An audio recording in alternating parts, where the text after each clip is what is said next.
સુત્રાપાડા તાલુકાના સિંગસર ગામે આવેલી સરકારી શાળાના એસએમસીના સભ્ય ઉપવાસ પર શિક્ષકોના વિરોધમાં બેસ્યા છે. પુનાભાઈ નામના શાળાના એસએમસીના સભ્ય જે ગામના સરપંચના પ્રતિનિધિ છે અને તેનો આરોપ છે કે શિક્ષકો અનિયમિત છે, મને જવાબ નથી આપતા, અમારી મીટિંગ નથી કરતા. વિવિધ મુદ્દે ઉપવાસ પર એસએમસીના સભ્યો બેસ્યા છે. જોકે તેમના સમર્થનમાં ગ્રામ પંચાયતના સદસ્ય અને જિલ્લા પંચાયતના સદસ્યએ ટેકો આપ્યો છે. સિંગસર ગામના સરપંચના પ્રતિનિધિ પુનાભાઈ વાજા સાથે રહીને ગામ લોકો આક્ષેપ છે કે જ્યાં સુધી આ ટીપીઓ અધિકારીઓ આવે અને વાલીગણને ન્યાય મળે, જો ન્યાય ન મળે તો આવનારા દિવસોમાં પણ ઉપવાસ પર રહેશું એવું ગામ લોકોનું કહેવું છે. જે કે સિંગુદાતી સાથે પ્રતાપ વાઢેર, ધામળેજ. મારું નામ છે પ્રવીણભાઈ કાનાભાઈ વાજા. આ સ્કૂલમાં એસએમસી અધ્યક્ષ તરીકે ફરજ બજાવું છું અને આ ગામમાં સરપંચના પ્રતિનિધિ તરીકે ફરજ બજાવું છું. આ મામલાને લઈને તમારું શું કહેવું છે? આ મામલાને લઈને આજે અમારે જે પ્રતિક ઉપવાસ ઉપર બેસવું પડ્યું, કારણ કે અહીંયા આ તાલુકામાં મોટામાં મોટી સ્કૂલ આ સિંગસર ગામની છે.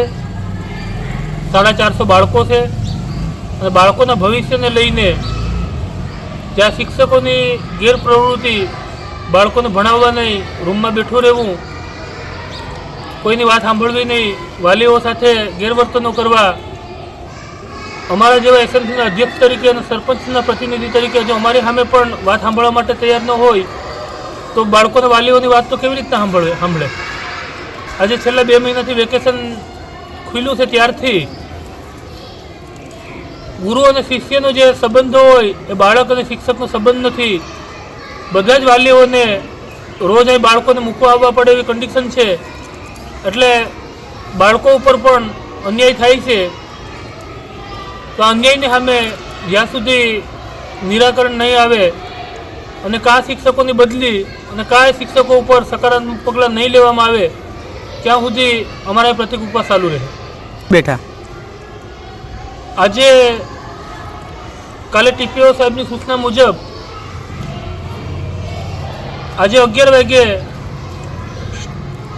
સ્કૂલનો શિક્ષક સ્ટાફ, એસએમસી સ્ટાફ અને ગામના જાગૃત વાલીઓ ને અમારી જે મિટિંગની સૂચના હતી એ મિટિંગ પણ એ લોકોએ અમારી સાથે કરવાની ના પાડી અને અમને એવું કીધું કે અમે અમારા ટીપીઓનું સાહેબનું જ માનશું, આચાર્ય સાહેબનું, કે ગામ લોકોની કોઈ વાત અમે સાંભળવા માટે તૈયાર નથી, અમને બીજા કોઈ પગાર નથી આપતો, અમને સરકાર પગાર આપે છે.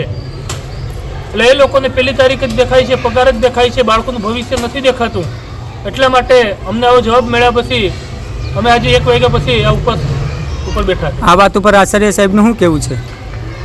આચાર્ય સાહેબ એવું કહે છે કે મેં વારંવાર ઘણી બધી સૂચનાઓ આપવા છતાં મારી પણ કોઈ વાત રાખતું નથી. કોઈ સૂચનાઓ એને અમલ નથી થતો. બાળકનું ભવિષ્ય છે શિક્ષકના હાથમાં. એટલે આચાર્ય કે ગામના આગેવાન કે એસએમસી એ સંપૂર્ણ મારી સાથે સહયોગમાં છે અને આ લોકો વિરુદ્ધ કાંઈ પણ કાર્યવાહી કરવાની થાય, અગર મારી બદલી જેને કરાવી હોય સ્ટાફગણને તો પણ કરાવી શકે છે. એમાં હું એગ્રી છું. અને જે આમાં 2-3 શિક્ષકો જે ગ્રુપ બનાવીને કામ કરે છે અને શિક્ષણને ખાડે લઈ જાય છે તો એના વિરુદ્ધ કાંઈની બદલીઓ થાય. કઈ વ્યક્તિગત નામ છે સર? નામ શિક્ષકો વ્યક્તિગત તો જ્યારે સ્થળ તપાસમાં આવશે કોઈ અધિકારી ત્યારે નામ આપશે.